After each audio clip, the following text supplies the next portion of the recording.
السلام علیکم ویورز، بسم اللہ الرحمن الرحیم۔ جماعت ہشتم یعنی 8ویں جماعت کی اردو گرامر میں سے ہم دو دوستوں کے درمیان یعنی دو سہیلیوں کے درمیان سالانہ امتحان کی تیاری کے بارے میں مکالمہ جو ہے وہ شیئر کر رہے ہیں۔ تو پہلے بھی ہم بتا چکے ہیں آپ کو کہ مکالمہ وہ گفتگو ہے جو دو یا دو سے زیادہ لوگوں کے درمیان میں ہوتی ہے، تو اسے لفظ بہ لفظ یعنی فکروں میں ایک دفعہ ایک دوست کی بات، پھر اس کا جواب آ گیا، پھر اس کی دوسرے کی بات، پھر دوسرے کی بات، اس طرح سے اس کو مکالمہ نویسی کہا جاتا ہے۔ رائمہ، تمہاری امتحان کی تیاری کیسی ہے؟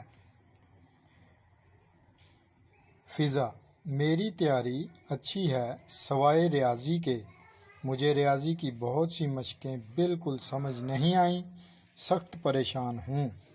رائمہ، میری ریاضی کی تیاری اچھی ہے مگر انگلش کے کچھ اسباق اور بیالوجی کے کچھ سوالات تیار نہیں ہیں، مجھے ایکٹیو وائس اور پیسیو وائس بھی سمجھ نہیں آئے۔ فضا، مجھے ایکٹیو وائس اور پیسیو وائس بہت اچھے طریقے سے سمجھ آ گئے ہیں، تم شام کو میرے گھر آؤ، میں تمہیں سمجھا دوں گی۔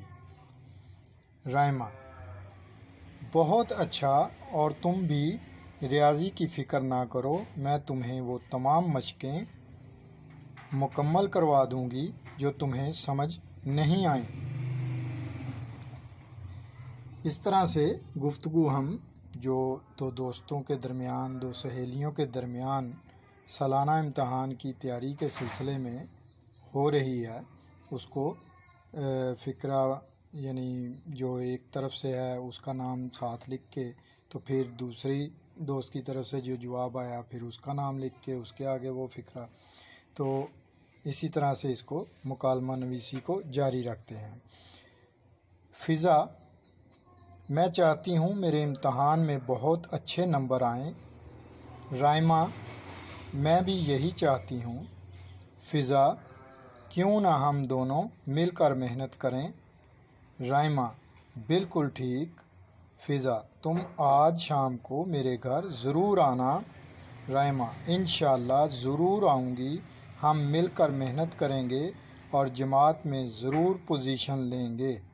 فضا، انشاءاللہ۔ اب یہاں پر دیکھیں کہ ضروری نہیں ہے کہ آپ لفظ بہ لفظ اس کو یاد کریں، اس کو رٹا لگائیں، نہیں، ایسا نہیں ہے، جسٹ آپ کو اس پیٹرن کو جو ہے وہ دیکھنا ہے اور فکروں کو دیکھنا ہے اور ذہن نشین کر لینا ہے کہ کس طرح سے آپس کی گفتگو کو رائٹنگ میں یعنی لکھنے میں کیسے لکھتے ہیں۔ تو یہ طریقہ کار جب آپ کے ذہن میں اچھے طریقے سے ٹھہر جائے گا، آپ کو سمجھ آ جائے گی کہ جو گفتگو ہم ایک دوسرے کے ساتھ کرتے ہیں، تو جب اس کو ریٹن ہم نے پیج پہ لانا ہے تو وہ ہم کیسے لکھیں گے۔ تو لہٰذا آپ کو یہی غور کرنا ہے کہ یہ اب دو دوستوں کے درمیان جو گفتگو ہو رہی تھی اسے ہم نے پہلے ایک دوست کی طرف سے مکالمہ لکھا، پھر اس کے جواب میں دوسری دوست کی طرف سے مکالمہ لکھا۔ تو ان باتوں کو اگر آپ غور کریں گے اپنی زندگی میں تو آپ کو بخوبی اندازہ ہو جائے گا کہ جب آپ اپنے امی سے گفتگو کرتے ہیں یا اپنے ابو سے گفتگو کرتے ہیں یا اپنے دوست سے گفتگو کرتے ہیں، بہن بھائیوں سے گفتگو کرتے ہیں، اور اگر وہ آپ اس طرح سے گفتگو کو غور کریں تو 4-5 منٹ کی گفتگو کو اگر آپ ریٹن پیپر کے اوپر لکھیں تو آپ بخوبی سیکھ جائیں گے کہ یہ مکالمہ نویسی کیسے لکھی جاتی ہے، کیسے کی جاتی ہے۔ اپنا خیال رکھیے گا۔ اللہ حافظ۔